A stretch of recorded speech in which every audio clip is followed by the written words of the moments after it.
ನಮಸ್ಕಾರ. Info with Swati ಚಾನೆಲ್ಗೆ ಆತ್ಮೀಯವಾದ ಸ್ವಾಗತ. ಲಕ್ಷ್ಮಿ ಹೆಬ್ಬಾಳ್ಕರ್ ಅವರು ಕೊನೆಗೂ ಗೃಹಲಕ್ಷ್ಮಿ ಹಣದ ಬಗ್ಗೆ ಕೆಲವೊಂದಷ್ಟು ಮಾತುಗಳನ್ನ ಈಗ ಮೀಡಿಯಾಗಳ ಮುಂದೆ ಆಡಿದ್ದಾರೆ. ಅದ್ರ ಬಗ್ಗೆ ನಿಮ್ಗೆ ಇವಾಗ ಅಪ್ಡೇಟ್ ನ ಕೊಡ್ತೀನಿ. ಬಾಕಿ ಇರುವಂತಹ ಹಣದ ಬಗ್ಗೆನೂ ಸಮೇತ ನಮ್ಗೆ ಅಪ್ಡೇಟ್ ಬಂದಿದೆ, ಅದ್ರ ಬಗ್ಗೆನೇ ವಿಡಿಯೋದಲ್ಲಿ ತಿಳಿಸ್ಕೊಡ್ತೀನಿ. ಚಾನೆಲ್ ಸಬ್ಸ್ಕ್ರೈಬ್ ಮಾಡ್ಕೊಂಡು ವಿಡಿಯೋನ ಕಂಟಿನ್ಯೂಸ್ ಆಗಿ ವಾಚ್ ಮಾಡಿ ಅಂತ ಕೇಳ್ಕೊತಾ ಇವತ್ತಿನ ಗೃಹಲಕ್ಷ್ಮಿಯ ಬಗ್ಗೆ ಮಾತಾಡ್ತಾ ಹೋಗೋಣ. ಈ ಗೃಹಲಕ್ಷ್ಮಿ ಯೋಜನೆ ಶುರುವಾಗಿ ಆಲ್ಮೋಸ್ಟ್ ನಮಗೆ 2 ವರ್ಷ ಆಗ್ತಾ ಬಂತು, 2.5 ವರ್ಷ ಆಗ್ತಾ ಬರ್ತಾ ಇದೆ. ಇನ್ನೂ ಕೆಲವೊಂದಷ್ಟು ಜನರಿಗೆ ಹಣ ಪೆಂಡಿಂಗ್ ಇದೆ. ಇವತ್ತಂದಿದ್ದು ಅಲ್ಲ, ನಾಳೆದಲ್ಲ, ಅದು ತುಂಬಾ ದಿನದಿಂದ ಇದೇ ಸಮಸ್ಯೆಯಲ್ಲಿ ನಮಗೆ ಗೃಹಲಕ್ಷ್ಮಿ ಹಣ ಬರ್ತಾ ಇರುವಂಥದ್ದು. 1 ತಿಂಗಳು ಕರೆಕ್ಟಾಗಿ ಬಂದಿಲ್ಲ. ಇದ್ರ ಬಗ್ಗೆ ನಮ್ಮ ಮಹಿಳೆಯರಂತೂ ಅದೆಷ್ಟು ಥರದ ಬೈಗುಳನ್ನ ಬೈಕೊಂಡಿದ್ದಾರೋ ಸರ್ಕಾರದವ್ರಿಗೆ ಗೊತ್ತಿಲ್ಲ. ಟೈಮಿಗೆ ಎಲ್ಲಾನು ಕೊಟ್ಟರೆ ಯಾರಿಗೆ ತೊಂದರೆ ಆಗುತ್ತೆ? ಇದನ್ನ ಟೈಮಿಗೆ ಸರ್ಕಾರ ಕೊಡದೇ ಇಲ್ದಿರೋ ಕಾರಣ ಇಷ್ಟೊಂದು ಸಮಸ್ಯೆ ಆಗ್ತಾ ಬರ್ತಾ ಇರೋದು. ಇದ್ರ ಜೊತೆಗೆ BPL ಕಾರ್ಡ್ಗಳನ್ನ ಕ್ಯಾನ್ಸಲೇಷನ್ ಮಾಡಿದ್ರು ಸಮೇತ ನಿಮ್ಮ 13.5 ಲಕ್ಷ ರೇಷನ್ ಕಾರ್ಡ್ನ ಕ್ಯಾನ್ಸಲ್ ಮಾಡಿದ್ರು ಫಂಡ್ ಉಳಿದಿರ್ಬೇಕಲ್ವಾ ನಿಮ್ಗಳ ಹತ್ರ? ಫಂಡ್ ಇದ್ದೇ ಇರುತ್ತಲ್ವಾ? ಈ ಫಂಡ್ ಏನಾದರೂ ಏನು ಮಾಡ್ತಾ ಇದ್ದೀರಾ ನೀವು? ಅದಕ್ಕೂ ಉತ್ತರ ಕೊಡಲ್ವಲ್ಲ ಸರ್ಕಾರದವರು. ಫಂಡ್ ಇಟ್ಕೊಂಡಿದ್ದೀರಾ, ಕ್ಯಾನ್ಸಲೇಷನ್ ಮಾಡಿದ್ರೆ ಫಂಡ್ ಉಳಿಯುತ್ತಲ್ಲ, ಆ ದುಡ್ಡು ಕೊಡಲ್ಲ ಅಂತೀರಾ, ಈ ಕಡೆ ಏನೂ ಮಾಡಲ್ಲ ಅಂತೀರಾ. ಮತ್ತೆ ನಮ್ಮ ಮಹಿಳೆಯರಿಗೆ ಬೇಜಾರಾಗಲ್ವಾ? ನಿಮಗೆ ಗೊತ್ತಿರೋ ಹಾಗೆ ಈ ಒಂದು ಹೊಸದಾಗಿ ಒಂದು ಗೃಹಲಕ್ಷ್ಮಿಯರಿಗೆ ಒಂದು ಸಂಘನ ಮಾಡ್ತಾ ಇದೀವಿ, ಅದ್ರ ಉದ್ಘಾಟನೆ ಇದೆ ಅಂತ ಹೇಳ್ಬಿಟ್ಟು ಸೆಪ್ಟೆಂಬರ್ 19ನೇ ತಾರೀಕು ಅದ್ರದ್ದು ಒಂದು ಕಾರ್ಯಕ್ರಮನ ಕಂಠೀರವ ಸ್ಟೇಡಿಯಂ ಇಟ್ಕೊಂಡಿದ್ರು. ಆದ್ರೆ ಅದನ್ನ ಪೋಸ್ಟ್ಪೋನ್ ಮಾಡಿ 28ನೇ ತಾರೀಕಿಗೆ ಮಾಡಿದ್ದಾರೆ. 28ನೇ ತಾರೀಕು ಈ ಒಂದು ಈವೆಂಟು ನಡೀತಾ ಇದೆ. ಇದರಲ್ಲಿ ಮುಖ್ಯವಾಗಿ 3 ವಿಚಾರಗಳು. ಒಂದು ಗೃಹಲಕ್ಷ್ಮಿದು ಒಂದು ಸಂಘ ಓಪನ್ ಮಾಡ್ತಾ ಇರೋದು, ಮತ್ತೆ ಇವರು ಅಂಗನವಾಡಿ ಕಾರ್ಯಕರ್ತೆಯರಿಗೆ ಒಂದು ಅವ್ರಿಗೆ ಸಂಬಳ ಜಾಸ್ತಿ ಮಾಡುವಂತ ಒಂದು ಕಾರ್ಯಕ್ರಮ ಏನೋ ಇದೆ, ಮತ್ತೆ ಇನ್ನೊಂದು ಇವೆಂಟ್ ಇದೆ. 3 ಮೇಜರ್ ವಿಚಾರವಾಗಿ 28ನೇ ತಾರೀಕು ಸೆಪ್ಟೆಂಬರ್ 28ಕ್ಕೆ ಒಂದು ಈವೆಂಟ್ ನಡೀತಾ ಇದೆ. ಈ ಈವೆಂಟ್ ಅಲ್ಲಿ ಇವಾಗ ಈ ಒಂದು ಗೃಹಲಕ್ಷ್ಮಿ ಸಂಘದ ಬಗ್ಗೆ ಒಂದು ಕ್ಲಾರಿಟಿ ಸಿಗುತ್ತೆ ನಮಗೆ. ಅಂಡ್ ಯಾವ ಬ್ಯಾಂಕ್ಗಳಲ್ಲಿ ನಾವು ಅರ್ಜಿನ ಸಲ್ಲಿಸಬಹುದು ಅನ್ನೋದ್ರ ಬಗ್ಗೆನೂ ನಮಗೆ ಕ್ಲಾರಿಟಿ ಸಿಗುತ್ತೆ. ಇದ್ರ ಜೊತೆಗೆ ನೀವೆಲ್ಲ ಎಕ್ಸ್ಪೆಕ್ಟ್ ಮಾಡ್ತಾ ಇರುವಂತ 23ನೇ ಕಂತಿನ ಹಣ ಆದ್ರೂ ಸಿಗುತ್ತಾ ಅನ್ನುವಂತ ಪ್ರಶ್ನೆಗೆ ಲಕ್ಷ್ಮಿ ಹೆಬ್ಬಾಳ್ಕರ್ ಅವರು ಒಂದು ಸ್ಟೇಟ್ಮೆಂಟ್ನ ಕೊಟ್ಟಿದ್ದಾರೆ. ಏನು ಅಂತ ಅಂದರೆ, ನಾವು ಆಗಸ್ಟ್ ತಿಂಗಳದು 22ನೇ ಕಂತಿನ ಹಣನ ನಾವು ಆಲ್ರೆಡಿ ಕ್ಲಿಯರ್ ಮಾಡಿಬಿಟ್ಟಿದ್ದೀವಿ. ಇನ್ನೇನಿದ್ರು ಸೆಪ್ಟೆಂಬರ್ ಅಕ್ಟೋಬರ್ದು ಬರಬೇಕಾಗಿದೆ ಅಷ್ಟೇನೆ.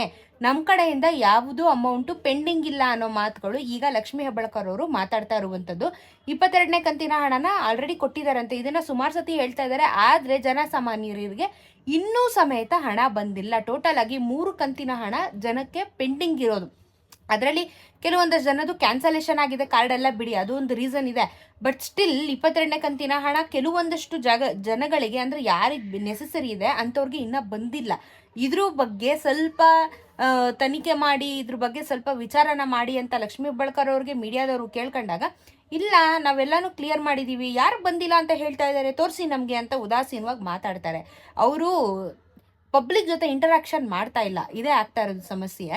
ಸೊ 22 ಕ್ಲಿಯರ್ ಆಗಿದೆ, 23 ಬಿಡಬೇಕಾಗಿದೆ, ನಾವು ಬಿಡ್ತೀವಿ ಅಂತ ಹೇಳಿದ್ರು. ಅದನ್ನು ಅವರು ಡೇಟ್ ಸ್ಪೆಸಿಫೈ ಮಾಡಲಿಲ್ಲ. ಬಹುಶೇಕಡ ಈ 28ನೇ ತಾರೀಕು ಏನು ಈವೆಂಟ್ ನಡೆಯುತ್ತೆ ಅಲ್ಲೇನಾದರೂ ಬಿಡಬಹುದಾ ಅನ್ನೋ ಒಂದು ಚಾನ್ಸಸ್ ಕೂಡ ಇರಬಹುದು. ಬಟ್ ಅದನ್ನು ಗ್ಯಾರಂಟಿ ಇಲ್ಲ. ಅದ್ರ ಬಗ್ಗೆ ಅಪ್ಡೇಟು ಅವರೇ ಮಾಡಬೇಕು. ಈಗಂತೂ ಹೇಳಿರೋದು ಇಷ್ಟೇ, ನಾವು ಆಗಸ್ಟ್ ಕ್ಲಿಯರ್ ಮಾಡಿದ್ದೀವಿ, ಸೆಪ್ಟೆಂಬರ್ ಅಕ್ಟೋಬರ್ ಪೆಂಡಿಂಗ್ ಇದೆ, ನಾವು ಅತಿ ಶೀಘ್ರದಲ್ಲೇ ಅದನ್ನು ಕ್ಲಿಯರ್ ಮಾಡ್ತೀವಿ. ಇಷ್ಟೇ ಅವ್ರ ಬಾಯಲ್ಲಿ ಬರ್ತಿರೋದು ಹೊರತು ಇವತ್ತೇ ಬಿಡ್ತೀವಿ, ನಾಳೆನೇ ಬಿಡ್ತೀವಿ ಅನ್ನೋದ್ರ ಬಗ್ಗೆ ಇವರು ಕ್ಲಾರಿಟಿನ ಕೊಡ್ತಾ ಇಲ್ಲ. ಒಟ್ಟಿನಲ್ಲಿ 3 ತಿಂಗಳ ಹಣ ಮಾತ್ರ ಪೆಂಡಿಂಗ್ ಇರೋದು ಗ್ಯಾರಂಟಿ. ಯಾಕಂದರೆ ತುಂಬ ಜನಕ್ಕೆ 22ನೇ ಕಂತಿನ ಹಣನೇ ಬಂದಿಲ್ಲ. ಅಲ್ಲಿಂದನೇ ಸಮಸ್ಯೆ ಆಗಿರೋದು, ಸಿಕ್ಕಾಪಟ್ಟೆ ಸಮಸ್ಯೆ ಆಗಿರೋದು ಇಲ್ಲಿಂದಾನೆ. ಜನರ ಒಂದು ಅಭಿಪ್ರಾಯನ ಕೇಳಿದ್ರೆ ನಿಜವಾಗ್ಲೂ ಇವ್ರ ಮೈಂಡಲ್ಲಿರುವಂಥ ಥಾಟು ಬದಲಾಗುತ್ತೆ. ಎಲ್ಲೆಲ್ಲೋ ಬೇಡ್ದಿರೋ ಫಂಡ್ಗಳನ್ನ ಹಾಕೋ ಬದಲು ಕೊಡ್ತೀವಿ ಅಂತ ಹೇಳಿದ್ಮೇಲೆ ಈ ಫಂಡಿಗೆ ಅದನ್ನ ಕೊಟ್ಟರೆ ಜನಸಾಮಾನ್ಯರಿಗೆ ಎಷ್ಟು ಹೆಲ್ಪ್ ಆಗುತ್ತೆ. ಹೆಣ್ಮಕ್ಳು ಬೈಕೊಳ್ಳೋದು ತಪ್ಪುತ್ತೆ ಸರ್ಕಾರಕ್ಕೆ. ನಿಮ್ಮ ಮೇಲೆ ಇರುವಂಥ ಅಭಿಪ್ರಾಯನೂ ಕಳ್ಕೊತಾವ್ರೆ. ಆ ಸರ್ಕಾರ ಮುಂದಿನ ವರ್ಷ ಅಂದರೆ ನೆಕ್ಸ್ಟ್ 5 ಇಯರ್ಸ್ ಆದಮೇಲೆ ನಿಮಗೆ ಮತ್ತೆ ಎಲೆಕ್ಷನ್ಗೆ ನಿಂತಾಗ ಯಾರು ಓಟ್ ಹಾಕ್ತಾರೆ? ನೀವು ಈ ಥರ ಎಲ್ಲ ಇದು ಮಾಡ್ತಾ ಇದ್ರೆ ಜನನೂ 10 ಸತಿ ಯೋಚನೆ ಮಾಡುವಂಥ ಪರಿಸ್ಥಿತಿನ ನೀವೇ ಮಾಡ್ಕೊತಾ ಇದ್ದೀರಾ. ಅರ್ಥ ಮಾಡಿಕೊಂಡು ಪೆಂಡಿಂಗ್ ಇರುವಂಥ ಅಮೌಂಟ್ನ ಹಾಕ್ಬಿಡಿ. ಇಲ್ಲ ಅಂದರೆ ಮತ್ತೆ ಜನ ನಿಮ್ಮ ಬಗ್ಗೆ ಬೇರೆ ಥರನೇ ಮಾತಾಡೋಕ್ಕೆ ಶುರು ಮಾಡ್ತಾರೆ. ಇದು ಸರ್ಕಾರದ ಗಮನಕ್ಕೆ ಹೋಗಬೇಕು. ಬಿಕಾಸ್ ನೀವು ಮಾಡುವಂಥ ಮಿಸ್ಟೇಕಿಂದ ಜನಸಾಮಾನ್ಯರಿಗೆ ತೊಂದರೆ ಆಗ್ತಾ ಇರೋದು. ಅದು ಇವತ್ತಿಂದಲ್ಲ, ಅವತ್ತಿಂದನೂ ಇದೇ ಸಮಸ್ಯೆ ಆಗ್ತಾ ಇರೋದು. ಸರ್ಕಾರದಿಂದನೇ ಜನಕ್ಕೆ ತೊಂದರೆ, ಜನದಿಂದ ಸರ್ಕಾರಕ್ಕಂತೂ ನಿಜವಾಗ್ಲೂ ತೊಂದರೆ ಇಲ್ಲ, ಜನರಿಂದಂತೂ ಸರ್ಕಾರಕ್ಕೆ ಏನೂ ತೊಂದರೆ ಇಲ್ಲ. ಸೊ ಫ್ಯಾಕ್ಟ್ ಇದು. ಸದ್ಯದ ಮಟ್ಟದಲ್ಲಿ ಇಷ್ಟೇ ಅಪ್ಡೇಟ್ ಇರೋದು. ಮೀಡಿಯಾಗಳ ಮುಂದೆ ಮಾತಾಡಿರೋದು ಇಷ್ಟೇ. ಅವರು ಕೊಟ್ಟಿದ್ದೀವಿ, ಕೊಡಬೇಕಾಗಿರೋದೇ ನಾವು ಬೇಗ ಕೊಡ್ತೀವಿ, ಇಷ್ಟೇ ಬಿಟ್ಟರೆ ಬೇರೆ ಏನು ಮಾತಾಡ್ತಾ ಇಲ್ಲ ಲಕ್ಷ್ಮಿ ಹೆಬ್ಬಾಳ್ಕರ್ ಮೇಡಮ್ ಅವರು. ನಮ್ಮ CM ಸಿದ್ದರಾಮಯ್ಯ ಅವರು ಇದಕ್ಕೆ ಮಾತಾಡಲ್ಲ, DK ಶಿ ಅವರು ಮಾತಾಡಲ್ಲ.